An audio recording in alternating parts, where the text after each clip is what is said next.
mo ng isang buong summer. Pinakain at pinainom ka niya. Nung panahong iyon, hindi niya yun kinwenta sa'yo. Ngayong may pera ka na, nakalimot ka na sa pinanggalingan mo. Junwei, isip bata pa kasi itong pinsan mo. Huwag mo na siyang patulan. Pero sana sa buhay natin, hindi tayo nakakalimot sa utang na loob. Wala naman ng ibang hinihiling ang tito mo. Diyan sa kumpanya mo. Yung posisyong vice president. Ibigay mo na sa pinsan mo, hindi naman siguro mahirap yun, diba? Walang utang na loob nung bata ako. Nung panahong yun, binibigyan niyo lang ako ng 2 tinapay araw-araw. Tapos mumurahin niyo pa akong palamunin, yan ba ang utang na loob na sinasabi niyo? O yung araw-araw niyo akong pinagbubuhat ng mga kargamento niyo? Mula umaga hanggang gabi. Habang pinapanood ko yung anak mong si Zhao Ziqiang na nakaupo sa ilalim ng puno. Kumakain ng ice cream at umiinom ng malamig na juice. Habang ako, tubig sa gripo lang ang nainom, iyon ba ang utang na loob ko? Tandang-tanda ko pa. Nung summer na iyon, tumira ako sa inyo ng 45 araw. Araw-araw, gumigising ako ng alas 6 ng umaga para magbaba ng mga kargamento nyo. Alas 8 na ng gabi bago ako makakain. Kayong tatlo kumakain ng karne. Ako, kumakain ng tinapay at burong gulay. Nakabasag ng mangkok si Zhao Ziqiang. Pero ako ang sinisi nyo. At pinarusahan nyo akong huwag kumain ng buong araw.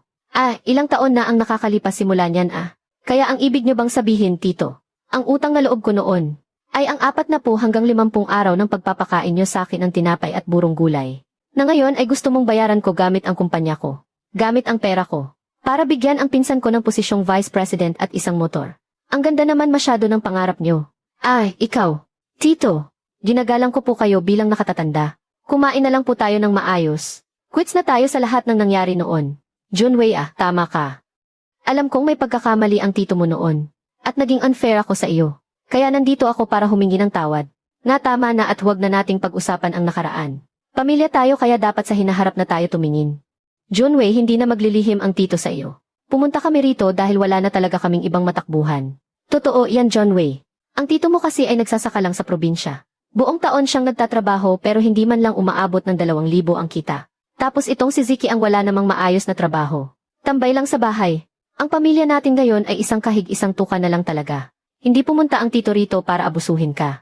Gusto ko lang sanang itanong. Kung may pwede bang mapasukan sa kumpanya mo. Para sana kay Ziqiang.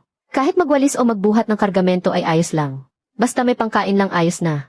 Na kuya, kahit pangkain lang ayos na sa akin. Kailangan nga namin ng tao sa kumpanya ngayon.